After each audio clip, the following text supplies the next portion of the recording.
আসসালামু আলাইকুম, সবাই কেমন আছেন? আমরা তো অনেকেই কিনা ভাপা পিঠা খাইছি। বাসায় কীভাবে ভাপা পিঠা বানাতে হয় তা কিন্তু আমরা এখনকার প্রজন্মের অনেকেই জানি না। এই জন্য আপনাদেরকে জানানোর জন্য আমি সুন্দরভাবে ভিডিও করে দেখাই দিচ্ছি কীভাবে করতে হয়। নানু আমিও কি কিন্তু করতেছে? জানতাম না। তারপরে ভাতটা না, আমার মা পিঠা। ছিল আমার এখানে বেড়াতে। বলো পিঠা তো আমি করতেছো? ওনাকে বললাম আমার খুব তুমি খেজুরের গুড় বলো। দিয়ে ভাপা পিঠা খাওয়ার ইচ্ছা হচ্ছে। তখন আমার মা বললো যে ঠিক আছে আমি বানিয়ে দিচ্ছি। তো সর্বপ্রথম আটাটাকে এভাবে হালকা করে অল্প অল্প পানি দিয়ে মাখিয়ে নিতে হবে। একদম বেশি পানি দিবেন না, তাহলে আটাটা নষ্ট হয়ে যাবে।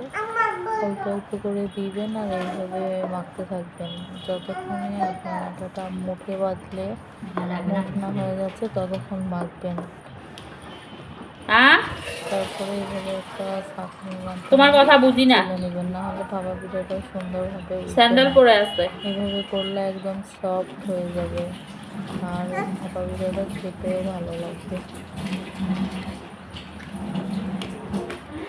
এরকম করে করবেন, দেখবেন কতটা মজা লাগে। হ্যাঁ,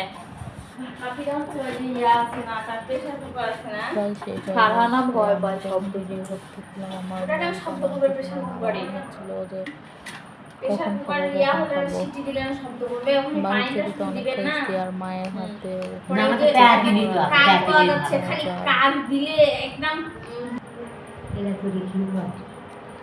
হ্যাঁ, আমাদের সব কিছু রেডি হয়ে গেছে। এবার হচ্ছে মানে যে পাতিলে আপনি ভাপা পিঠাটা করবেন ওইটাকে ভালোভাবে গরম করে দিতে হবে, পানিটা যেন বলক আসে। যারা গুড় দিয়ে খেতে চান তারা মাঝখানে গুড় দিয়ে নেবেন। আগের ভিডিওটা বানানো হয়েছে, ওখানে আমি ভিডিও করতে পারি নাই।